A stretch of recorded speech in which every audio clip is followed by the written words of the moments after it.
आप सभी को रक्षाबंधन की हार्दिक शुभकामनाएं। और मैं यहाँ कर रही हूँ अपनी राखी की थाली डेकोरेट। फटाफट से मैं इसे लगा लेती हूँ, फिर मैं भी जा रही हूँ राखी बांधने, क्योंकि जब तक राखी नहीं बांधते हैं तब कुछ खाते पीते नहीं है। ऐसा मैं हमेशा ही करती हूँ, इसलिए मैंने सोचा फटाफट बांध दूँ।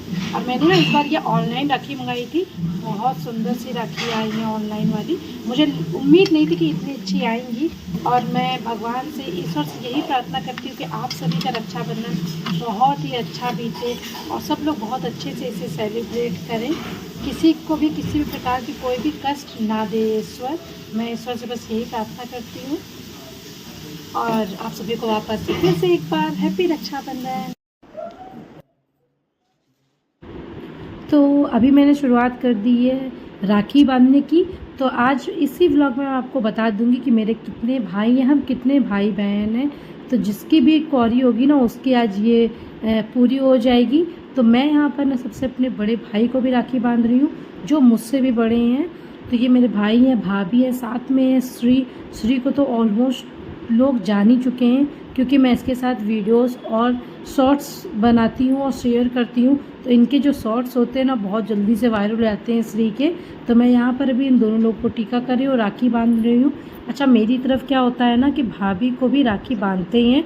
जो मतलब मेरे मायके में रिचुअल होता है, वो ननद भाभी को भी राखी बांधती है। कई जगह ये रिचुअल नहीं होता है, सिर्फ भाई को ही राखी बांधते हैं। बट मेरी तरफ ना भाई और भाभी दोनों को बांधी जाती है। अगर भाई मैरिड है तो भाभी को भी राखी बांधी जाती है।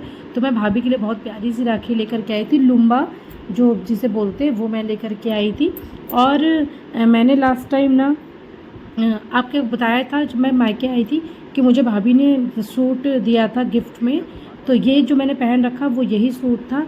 और आज मुझे क्या गिफ्ट मिल रहा है और क्या क्या मिला है, ये सब मैं इसी व्लॉग में आपके साथ शेयर कर दूंगी। क्योंकि क्या होता है ना, मैं शेयर करना भूल जाती हूँ, फिर मुझे याद ही नहीं रहता है कि मुझे ये भी बताना है। तो इसलिए मैं इसी व्लॉग में इसको ये शेयर कर दूंगी। अभी आप देख सकते हो श्री कैसे कर रही है। श्री मतलब जो देखती है ना वो चीज़ करती है। और मुझे यहाँ मिल गया है गिफ्ट, मैं तो हो गई भाई बहुत खुश। साथ में मिल गया है कैश, और मैं यहाँ मिल लेती हूँ भाभी से और अपने भाई से। इसके बाद ना हम सब ने किया ब्रेकफास्ट। तो भाभी ने आज बनाया था कटलेट और चाय। कटलेट ना बहुत टेस्टी बनाए थे भाभी ने। मैंने कटलेट बनाए हैं, बट ऐसे मेरे से कटलेट अभी तक नहीं बने थे। पर मैंने भाभी से पूछा, मैं भी बहुत जल्दी से ट्राई करूँगी। मुझे सच में बहुत अच्छे लगे ये कटलेट, और मैं इसकी रेसिपी भी शेयर करूँगी। वैसे बहुत लोग जानते भी हैं, बट मैं इसकी रेसिपी ज़रूर शेयर करूँगी आपके साथ। इसके बाद ना अब ये है मेरा सेकंड नंबर का भाई, जो मुझसे छोटा है। तो अभी मैं इसको भी टीका करती हूँ। ये लोग काफ़ी लेट हो रहे थे और मेरे भाई, इस वजह से मैंने ब्रेकफास्ट कर लिया। मम्मी ने बोला तुम ब्रेकफास्ट कर लो, वरना ये सब तुम्हें बहुत लेट कर देंगे। मुझे ऑलमोस्ट 11 के ऊपर हो चुका था और मुझे बहुत क्रेविंग हो रही थी चाय की। तो मम्मी ने बोला तुम नाश्ता कर लो, वरना ये सब तो ऐसे ही लेट लतीफ़ इंसान है, ये सब धीरे धीरे इसी तरह करते रहेंगे। और ना मैं जो ये व्लॉग शूट कर रही हूँ ना, मेरा पर्पस बस यही है कि एक मेमोरी होती है वो मैं सेव करना चाहती हूँ। अगर मैं इस तरह फ़ोटोज़ वीडियोज़ सेव करूँगी तो बहुत ज़्यादा हो जाएगा। तो यूट्यूब एक ऐसा मेरा माध्यम है कि मैं अपनी सारी लाइफ की खूबसूरत जो पल हैं, जो भी यादें हैं, उन्हें मैं सेव करके यूट्यूब पे अपलोड करती हूँ। आपको कैसा लगता है कमेंट करके ज़रूर बताइएगा। और यहाँ पर है ये मेरा सबसे छोटा भाई, यानी कि हम सब में सबसे छोटा मेरा भाई, तीसरा नंबर का भाई। तो मेरे हैं 3 भाई और मैं हूँ इन सबकी अकेली बहन। तो ये जो फेस्टिवल है मेरे लिए बहुत खास होता है, क्योंकि जब तक मैं इन्हें राखी नहीं बांधती हूँ तब तक ये किसी से भी राखी नहीं बंधवाना पसंद करते हैं मेरे तीनों भाई। इनको लगता है कि नहीं तुम ही बांधो। एक बार कोविड टाइम मैं नहीं आ पाई थी ना, तो ये सब बहुत दुखी थे। तो मुझे ये रहता है कि मैं और किसी फेस्टिवल में घर पहुंचूं ना पहुंचूं कोई मैटर नहीं करता, बट मैं राखी पर ज़रूर मतलब कोशिश करती हूँ कि मैं टाइमली पहुंच जाऊं, अपने भाइयों को राखी बांध सकूं। और वैसे भी ये फेस्टिवल भाई बहन का इतना पवित्र फेस्टिवल है ना, तो मुझे लगता है इससे अच्छा तो पवित्र कोई त्यौहार होगा ही नहीं।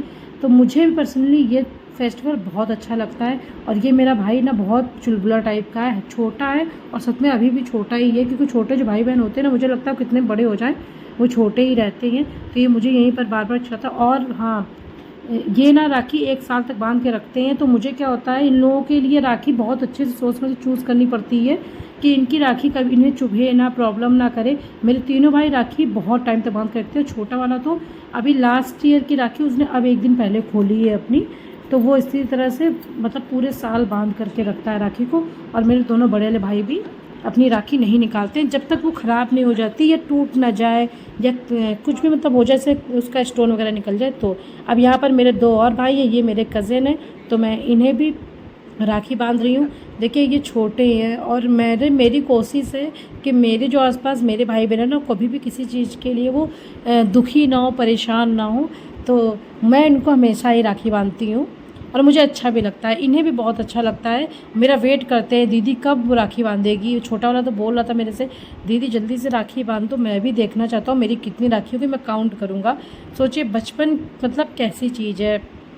तो मुझे ऐसा लगता है अगर आपके आसपास बच्चे हैं ना, तो उनका बचपन मत छीनिए प्लीज़, उन्हें भी इंजॉय करने दीजिए। उस पल को याद कीजिए जब आपने इन चीज़ों को इंजॉय किया था। तो समय के साथ हर चीज़ को बदलिए मत, बच्चों को भी उन्हें रियलाइज़ होने दीजिए कि उनकी भी फैमिली है, उनका भी परिवार है एक, उनसे मिलवाइए उन्हें और उन्हें हर फेस्टिवल को एंजॉय करने दीजिए। यही समय है, वो अच्छा सीखेंगे और आगे बढ़ेंगे। तो यहाँ पर मैंने इन्हें भी कर दिया, राखी बांध दी और टीका कर दिया। अब इसके बाद ना श्री जैसे से मुझे देख रही थी वो वैसे ही मेरे साथ भी कर रही, मुझसे बोल रही थी बुआ बैठ जाओ, मैं आपको ऐसे ऐसे करके कर देती हूँ। तो श्री जो देखती है बिल्कुल कॉपी वही सेम चीज़ करती है।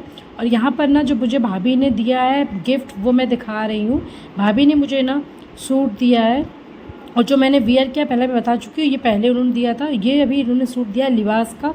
बहुत खूबसूरत सा सूट है, देखने में कैमरा कैप्चर इतना अच्छा नहीं कर रहा है बट बहुत सुंदर सा सूट है और इसमें पूरा जरी का वर्क हो रखा है जो उसे और ज़्यादा खूबसूरत बना रहा है सूट को। और साथ में इसका जो दुपट्टा है ना, चुन्नी है, वो इतनी हैवी है, बहुत बड़ी चुन्नी है। ये चुन्नी ना बहुत मतलब खूबसूरत मुझे लगी, इसमें टैसल्स लगे हुए हैं और इसके साथ और भी टैसल्स मिले हुए हैं। साथ ही उन्होंने मुझे दिया है चूड़ियाँ, लिपस्टिक, बिंदी, नेल पेंट, ये सभी चीज़ें दी हैं। वो मैं इसमें नहीं दिखा पाई, वो नीचे कपड़ों के रह गया तो मुझे ध्यान भी नहीं रहा। तो ये सब चीज़ें मुझे गिफ्ट में मिली और मिला था बहुत सारा कैश जो मैं नहीं दिखा सकती आपको। अब मैं कर रही हूँ यहाँ पर लंच क्या सच बताऊँ तो ये इवनिंग का टाइम हो चुका है। हम सब इसी तरह से ये सब करते रहे, यहाँ वहाँ घूमते फिरते रहे। उसके बाद मैं भाभी हम सब चले गए नानी के घर मम्मी के साथ। उसके बाद लौट के आए, काफ़ी लेट हो चुका था, वहाँ भी हम लोगों ने लंच कर लिया था। लेकिन उसके आने के बाद ना मैंने कहा भाभी ने छोले और भटूरे बनाए थे तो मैंने कहा चलो इससे भी खा लेते हैं थोड़ा सा। तो यहाँ पर हम सब अभी अब आप डिनर समझिए कुछ भी, तो उसे भी कर रहे हैं। और ये जो है भाभी ने बनाया था, बहुत टेस्टी बने हुए थे छोले और भटूरे, मुझे बहुत अच्छे लगे ये। और सच बताऊँ बैठ के खाने वाली चीज़ हर चीज़ अच्छी ही लगती है। तो आपको व्लॉग कैसा लगा? अगर अच्छा लगा हो तो लाइक कर दें और आप मेरे चैनल पर नए हैं तो चैनल को सब्सक्राइब जरूर कर लें।